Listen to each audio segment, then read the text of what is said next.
Good morning to first period. Good afternoon to fourth period. Today I'm going to show you how to solve quadratic equations by factoring. And I am doing this with my cell phone, so please bear with me.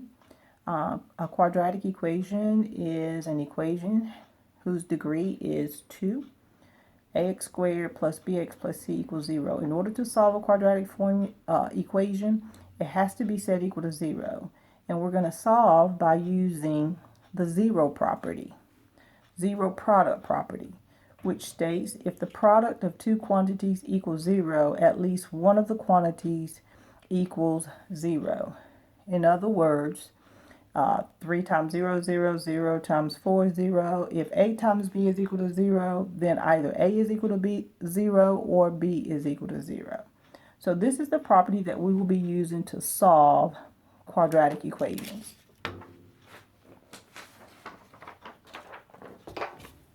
So here is the first example. And we're solving by factoring. We just finished a unit on factoring. First step in factoring is to look for GCF, and that's what we have in this first problem. We do have a GCF, and the GCF is 4n. If we factor out 4n, we will get n minus 6. Once it is factored, we have a product, 4n times n minus 6. So if it is equal to 0, then one of the factors must be 0. So either 4n is equal to 0 or n minus 6 is equal to 0. And then we solve each equation. Divide by 4, divide by 4, n is equal to 0.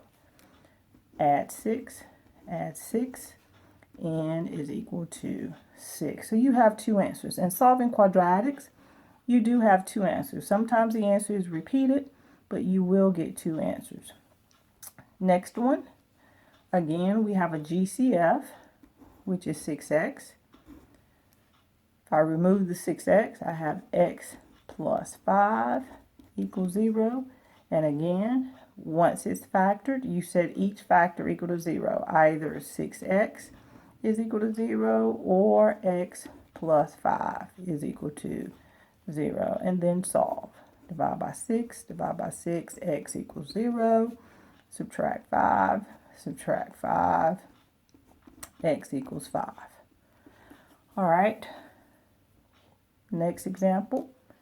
This time we do not have a GCF, but we have the trinomial in quadratic form, and we reverse FOIL. N squared is n times n. What multiplies to give us 5 and subtracts to give us 4? 5 and 1. And my signs are different. The biggest number gets the middle, so 5 is negative and 1 is positive. After we get it factored, we set each factor equal to 0. n minus 5 equals 0. n plus 1 equals 0. Add 5. n equals 5, subtract 1, n equals negative 1. So our two answers are 5 and negative 1. And you can check your answer to see if they work. Substitute 5n for n, and you should get 0. Substitute negative 1n for n, and you should get 0. Another example, reverse FOIL. R squared is r times r. What multiplies to give you 24 and adds to give you 11? That would be 8 and 3, and signs are positive. And then set each factor equal to 0.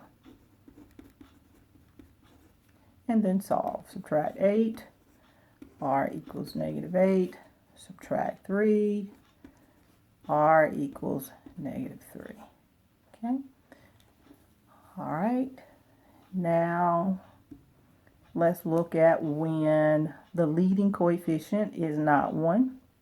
And this is where we do our slide, divide, slide. So here we're going to take the 3 and we slide it and multiply. So that gives me p squared minus 11p minus 60.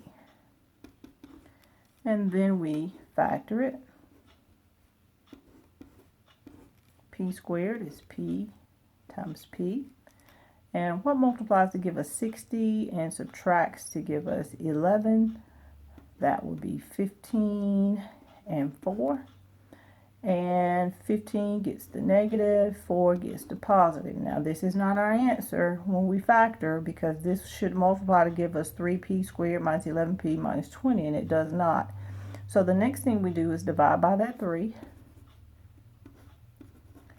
And simplify your fractions. That's p minus 5 times, and here will not simplify. We take that 3 and slide it in front of the p, so that's 3p plus 4. Now it is factored, and then set each part equal to 0. P minus 5 equals 0, and then 3 plus 4 equals 0. Add 5, p equals 5, subtract 4, 3p equals negative 4, and then divide by 3. P equals negative 4 thirds. Okay, so nothing new, just adding one step to it. Set each part equal to 0 to solve it. I'm going to skip down to one like this, where it is not set equal to 0. If it is not set equal to 0, then you get it set equal to 0 by subtracting or adding to get that right hand side equal to 0, and your term should be in standard form. So here we want to minus 10x, and we're going to minus 12. I'll do it at the same time. We're going to minus 10x, and we're going to minus 12.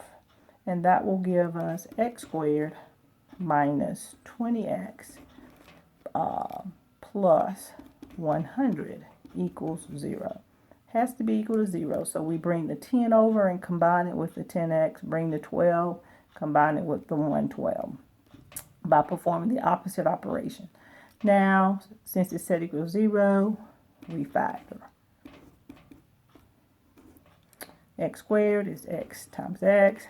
What multiplies to give us 100 and adds to give us 20? That would be 10 times 10. Signs will be the same. And notice we have the exact same factors. So you can just do it once. X minus 10 equals 0, so x equals 10. You add 10 to both sides. Here is where you have a repeated solution. So you only get one answer. Okay. And then one more example here.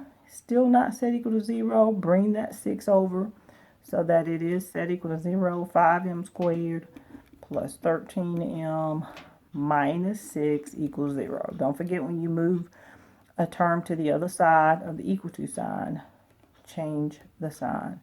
And then here is one where the leading coefficient is not 1, so we're going to slide, divide, slide, so that we have m squared plus 13m minus 30. My phone is ringing. I'm not going to answer it. Then we factor. What multiplies to give me m squared? That's m times m. What multiplies to give me 30 and subtracts to give me 13? Multiplies to give me 30, subtracts to give me 13. That's going to be 15 and 2. Positive 15 minus 2. And then we divide by 5. Don't forget to do that. And we get m plus 3 times here. Slide it in front of the m, so that's 5m minus 2.